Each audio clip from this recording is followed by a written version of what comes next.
زندگی گزارنے کے بہترین اصول جو ہمارا آج ٹاپک ہے، کیا کہیں گے آپ؟ بسم اللہ الرحمن الرحیم، رب اشرح لی صدری ویسر لی امری واحلل عقدۃ من لسانی یفقہوا قولی۔ سب سے پہلے بہت زیادہ شکریہ آپ سب کا کہ آپ نے مجھے اس خوبصورت پروگرام میں مدعو کیا۔ بہت کچھ آپ نے بول دیا، بلکہ بہت اچھا کہہ دیا آپ نے۔ ایسا ہی ہے، زندگی ایک بار ملتی ہے انسان کو، اور زندگی کاؤنٹیبل ڈیز ہیں۔ جی، اگر ہم دیکھیں تو سامان 100 برس کا ہے، پل کی خبر نہیں۔ لیکن اگر ہم ایک ایوریج لائف کو بھی دیکھتے ہیں تو ہمیں ٹوٹل جو ہے وہ 60 سال ملتے ہیں، 60 سال 65 سال جو ہے وہ زندگی کے ملتے ہیں۔ اور 60 سال یا 65 سال کو اگر ہم ملٹیپلائی کرتے ہیں 365 سے، تو تقریباً یہ 60 سال کے اعتبار سے 21,900 دن بنتے ہیں۔ جی، اب یہاں پہ ہمیں یہ معلوم ہو رہا ہے کہ انسان کی جو کل ملا کے زندگی ہے وہ 21,900 دن ہے جسٹ۔ اس کا مطلب یہ ہوا کہ بالکل کاؤنٹیبل ڈیز ہے، بہت مختصر زندگی، ایسے نہیں کہ زندگی چلتے جائے گی، ختم نہیں ہوگی۔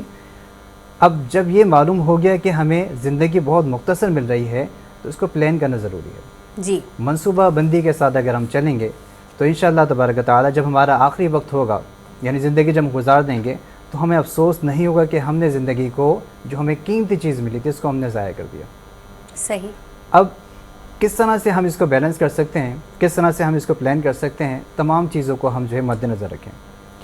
ہمارا تھوڑا سا مسئلہ یہ ہوتا ہے کہ ہم دنیاوی معاملات میں اتنے کھو جاتے ہیں کہ ہم مذہبی چیزوں کو درگزر کرتے ہیں۔ صحیح، یعنی پیسہ کمانا اور اسکلز کے اندر، نوکری کے اندر سارا ٹائم ہم نے گزار دیا، اور ہم نے اللہ تبارک و تعالیٰ کی عبادات کو اور مخلوق کے جو معاملات ہیں دونوں کو درگزر کر دیا، جو کہ بالکل بیلنس نہیں ہے۔ صحیح۔ تو یعنی آپ نے اس کو بھی دیکھنا ہے، یعنی اللہ تبارک و تعالیٰ کی عبادتوں کو بھی دیکھنا ہے، ساتھ ساتھ جو حقوق العباد ہیں، بندوں کے جو حقوق ہیں، آپ نے وہ بھی ادا کرنا ہے۔ علاوہ ازیں آپ نے سوشل نیٹ ورک کو بھی دیکھنا ہے۔ صحیح۔ اس کے ساتھ ساتھ آپ نے اپنے آپ کو بھی ٹائم دینا ہے، یعنی تمام چیزوں کو بیلنس کر کے جب آپ چلتے ہیں تو پھر ایک آپ کو کامل اور مکمل زندگی نظر آتی ہے۔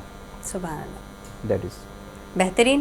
اچھا، زندگی گزارنے کے کچھ اصول ہونے چاہیے۔ ہمیشہ ہم کہتے ہیں کہ کوئی نہ کوئی، ہم جب جیسے صبح اٹھتے ہیں کہ ہم اپنا اسکیجول بناتے ہیں کہ آج مجھے یہ چیزیں کرنی، کیا اس میں ہم نماز کا ٹائم نہیں رکھنا نہیں چاہتے، یا پھر ہم خود ہی بھول جاتے کہ بس یہ اس کو تھوڑا سا ہم سائڈ کر دیتے ہیں، اور حقوق اللہ ہم خود معاف بھی کروا سکتے ہیں خدا سے؟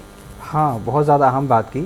دیکھیے، ایک عام انسان جب کسی کو ٹائم دیتا ہے نا، جی، تو آپ نوٹ کیجئے گا کہ آپ کسی سے بولیں گے یار مجھے آج جو ہے آپ سے ملاقات کرنی ہے، تو وہ کہے گا کہ میں آپ سے جو ہے وہ 10 بجے رات میں مل لوں گا۔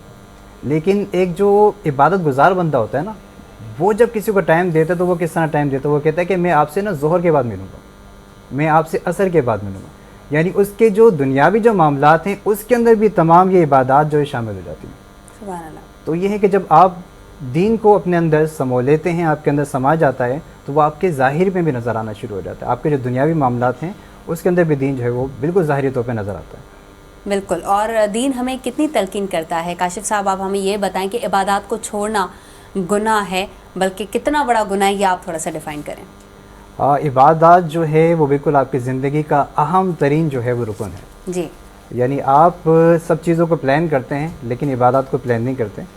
عبادات کو بہت زیادہ آسان کر دیا گیا، یعنی 5 وقت نماز آپ پڑھیں تو آپ کے اوپر فرض ہے، لیکن اس پہ آپ جو ہے وہ اکتفا نہ کریں۔